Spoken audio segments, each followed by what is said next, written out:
Hi friends, आज मैं बात करने वाला हूँ कि मेमोरी क्या होती है। ओके, तो आइए हम शुरू करते हैं। इसमें देख सकते हैं क्लासिफिकेशन होता है। आपके पास क्लासिफिकेशन ऑफ मेमोरी दिया हुआ है, जिसमें प्राइमरी मेमोरी दिया हुआ है, सेकेंडरी मेमोरी, जिसमें प्राइमरी में आपके पास रैम, रोम। सेकेंडरी की बात करूँगा जिसमें hard disk, CD, DVD, floppy disk, okay, etcetera. इतने सारे आपके पास इस सेकेंडरी मेमोरी में ये होते हैं। तो सबसे पहले हम बात करेंगे यहाँ मेमोरी क्या होता है। थोड़ी सी बात हम कर लेते हैं मेमोरी क्या होता है।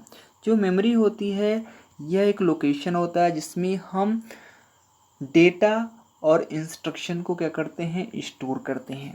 यानी हम कह सकते हैं सिंपल सा, जो मेमोरी होती है ये कंप्यूटर का एक पार्ट होता है, एक बहुत ही इम्पॉर्टेंट पार्ट होता है जिसमें हम डेटा एंड इंस्ट्रक्शन को स्टोर करते हैं, क्योंकि मुझे भविष्य में डेटा एंड इंस्ट्रक्शन की ज़रूरत होती है।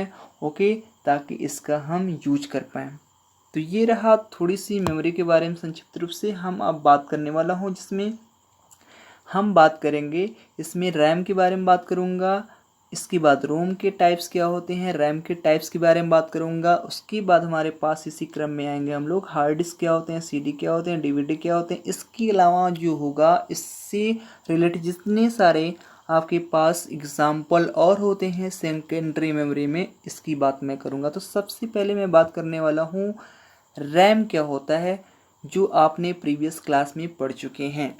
तो रैम जो होता है रैंडम एक्सेस मेमोरी होती है। क्या होता है, रैंडम एक्सेस मेमोरी होती है। फुल फॉर्म की बात करेंगे तो रैंडम एक्सेस मेमोरी होती है।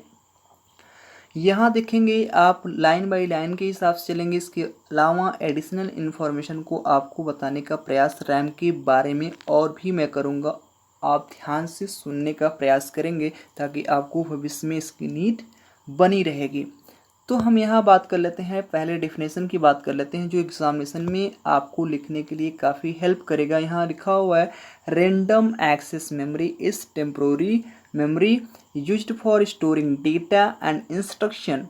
इंस्ट्रक्शन दिया हुआ है, यहाँ यस कर सकते हैं, instruction during processing RAM loses its contents when the power is turned off and hence is also known as volatile memory. यहाँ बात करूँगा यहाँ कि जो रैंडम एक्सेस मेमोरी होती है वह एक टेम्पोररी मेमोरी होती है। मतलब कि टेम्पोररी का मतलब होता है अस्थायी मेमोरी होती है। कैसा मेमोरी होती है, अस्थायी मेमोरी होती है। इसका प्रयोग करके हम डेटा एंड इंस्ट्रक्शन को क्या करते हैं, स्टोर कराते हैं। कब, ड्यूरिंग द प्रोसेसिंग, जब आप प्रोसेसिंग करते हैं तब आपको डेटा एंड इंस्ट्रक्शन को क्या करते हैं, स्टोर करते हैं। जो डेटा होते हैं सेट ऑफ रा एंड फैक्ट्स होते हैं। ओके, राम में स्पेशल सिंबल होते हैं और जो फैक्ट्स में इसमें जैसे कि राम हो गया, श्याम हो गया, रमेश हो गया, यानी हमारे जो नेम से रिलेटेड वो तथ्य होते हैं, फैक्ट होते हैं, वो डेटा वो फैक्ट में आ जाएगा। ओके, यहाँ बात करूँगा हम, यहाँ जो बात करने वाला हूँ RAM loses its contents when power is turn off. जब आपका पावर टर्न ऑफ होता है तो जो रैम के जो डेटा होते हैं, कंटेंट्स होते हैं, वो लॉस हो जाता है। ओके, जिसे हम also known as volatile memory. क्योंकि वोलाटाइल मेमोरी इसी वजह से कहा जाता है क्योंकि इसको जो डेटा होते हैं, कंटेंट्स जो होते हैं, आपके पावर ऑफ होने के बाद इसके जो डेटा होते हैं, इसके कंटेंट्स जो होते हैं, वो आपका लॉस हो जाता है। इस वजह से इसको वोलाटाइल मेमोरी कहते हैं। वोलाटाइल दैट मीन्स होते हैं, जो वोलाटाइल की हिंदी होती है चलयमान होता है। इसका मतलब होता है जो हमारे डेटा होते हैं वो क्या होता है, चला जाता है, मतलब कि लॉस हो जाता है। यहाँ टर्म करने ये वोलाटाइल का मतलब यही हो रहा है क्योंकि उसके डेटा जो होते हैं लॉस होने की वजह से ही इसका वोलाटाइल मेमोरी कहते हैं। क्योंकि ये आप ध्यान में रखेंगे कि जो वोलाटाइल मेमोरी होती है ये एग्जामिनेशन में आपके पास कॉम्पिटिटिव एग्जामिनेशन में भी पूछे जाते हैं कि हमारे पास जो रैम होता है ये नॉन वोलाटाइल है कि वोलाटाइल। ओके, तो ध्यान रखेंगे यहाँ आपके पास वोलाटाइल मेमोरी होती है। क्यों, क्योंकि किसकी पावर जैसे टर्न ऑफ होते हैं तो इसके डेटा एंड कंटेंट्स जो होते हैं लॉस हो जाते हैं। अब मैं बात करूँगा अपने रैम का नाम आपने सुना ध्यान से, आपने देखा होगा कि रैम के बारे में आपने देखते हैं कि रैम जिस मोबाइल की बात करूँगा, ओके, मोबाइल की बात करूँगा, इसके अलावा जो कंप्यूटर की बात करूँगा, तो आपके पास रैम काफ़ी इम्पॉर्टेंट पार्ट होता है। अगर आपके पास, जैसा कि मोबाइल की बात कर लेते हैं, तो मोबाइल में आपके पास जो होते हैं, मोबाइल में अगर आपके पास रैम कम से कम 2 GB का होना चाहिए, ओके। क्योंकि आज के डेट में जितने सॉफ्टवेयर हैं, जैसे कि फेसबुक है, व्हाट्सएप है, ओके, जैसे कि हम बात करेंगे, जो फेसबुक होता है कम से कम 200 MB से लेकर 300 MB को क्या करता है, स्टोर कर सकता है, कैपेसिटी को लेता है, कह सकते हैं हम, ओके।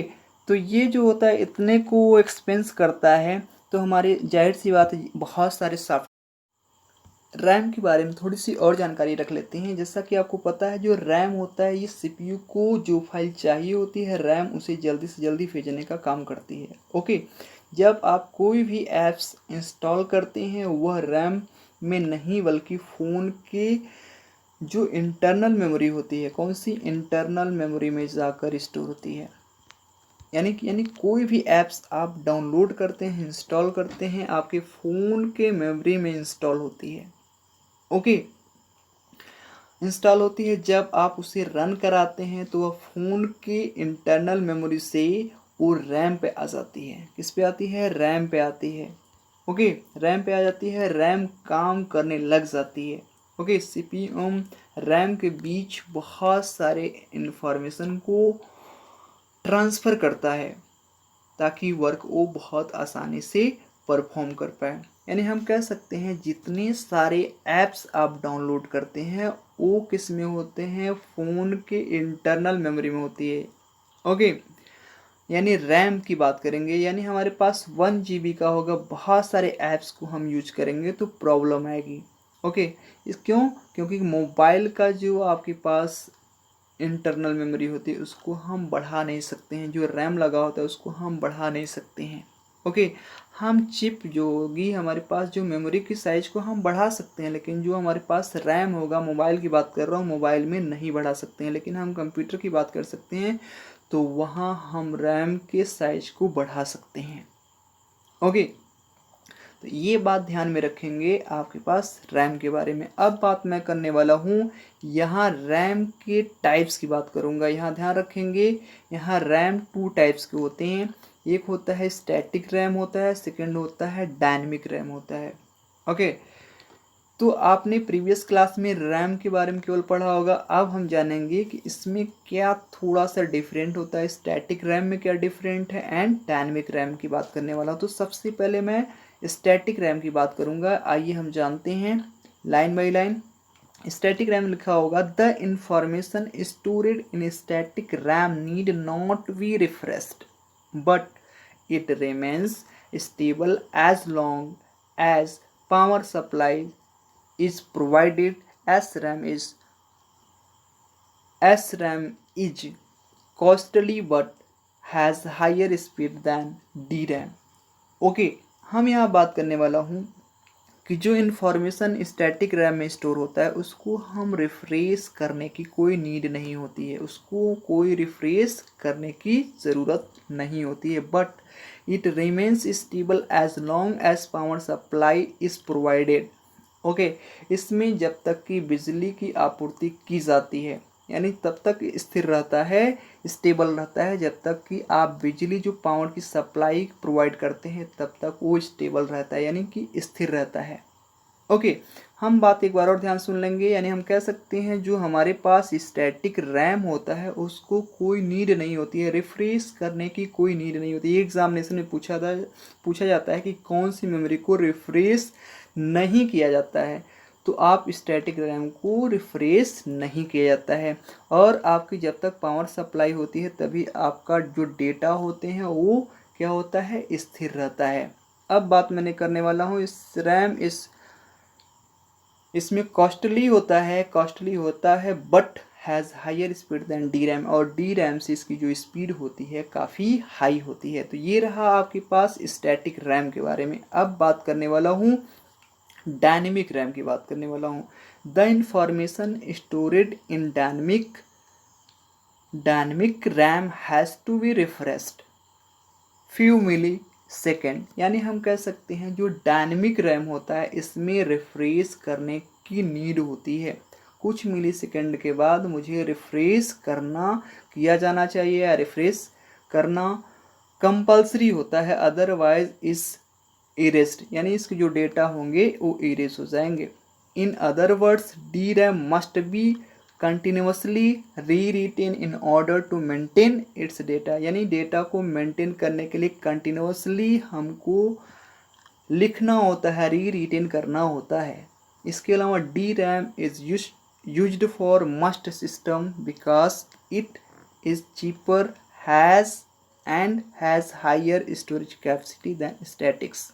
ओके, यानी हम कह सकते हैं कि जो हमारे पास इसका जो हम सिस्टम का प्रयोग करते हैं डी रैम का प्रयोग करके प्रयोग करते हैं, तो यहाँ देख सकते हैं D RAM is used for most system because, यानी हम डी रैम का प्रयोग करके उपयोग किया जाता है। क्यों?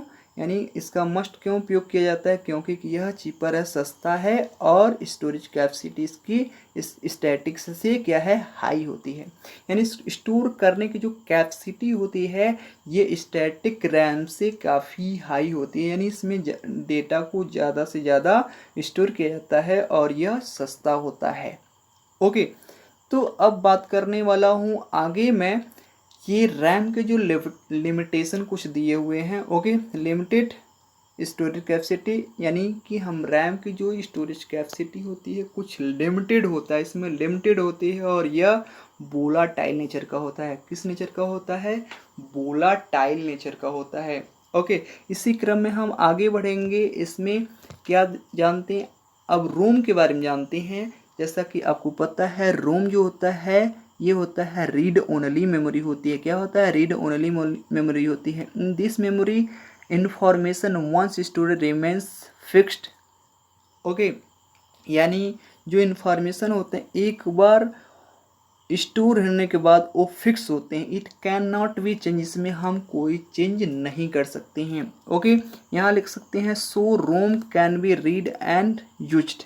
ओके, हम केवल रोम को रीड कर सकते हैं, यानी पढ़ने के लिए इसका यूज किया जाता है। Okay, it can not be changed और रिटेन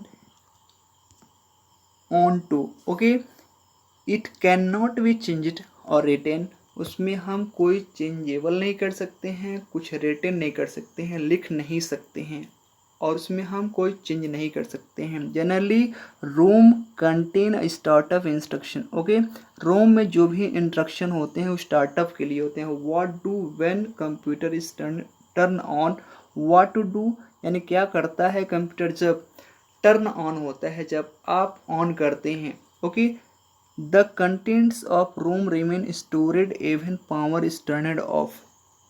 ओके, यानी इसके जो कंटेंट्स होते हैं, रोम के जो कंटेंट्स होते हैं आपके पावर ऑफ करने के बाद भी इसके जो डेटा और कंटेंट्स होते हैं वो स्टोर रहते हैं। लेकिन हम रैम की बात करेंगे तो जैसे हमारा जो पावर सप्लाई टर्न ऑफ होता है तो हमारे जो डेटा होते हैं लॉस हो जाते हैं, लेकिन इसमें हमारे पास रोम में ऐसा नहीं है। जो हमारे पास जो डेटा होंगे क्यों स्टोर रहते हैं? क्योंकि यह पहले से ही ये आपके पास स्टोर रहते हैं। मैन्युफैक्चर जब होता है तभी इसके डेटा जो होते हैं, जो इंस्ट्रक्शन होते हैं, जो प्रोग्राम होते हैं, इसको फिक्स कर दिया जाता है। इस वजह से ये हम टर्न ऑफ भी करेंगे तो हमारे जो डेटा होंगे वो क्या होगा, वो बिल्कुल वो लॉस नहीं होगा। इस वजह से इसको नॉन वोलाटाइल मेमोरी कहते हैं। क्या बोलते हैं इसको? नॉन वोलाटाइल मेमोरी कहते हैं इसको रोम को। एग्जामिनेशन में आपसे पूछा जाता है, एग्जाम में 100% पूछा जाएगा कि जो रोम होता है ये वोलाटाइल होता है कि नॉन वोलाटाइल होता है। आपको पता हो गया कि नॉन वोलाटाइल होता है। क्यों नॉन वोलाटाइल होता है? क्योंकि इसको हम पावर सप्लाई अगर नहीं होती है, टर्न ऑफ होता है, तो यह डेटा को क्या करता है, कंटेंट्स को लॉस नहीं होने देता है। ओके, तो ये रहा आपके पास रोम के बारे में।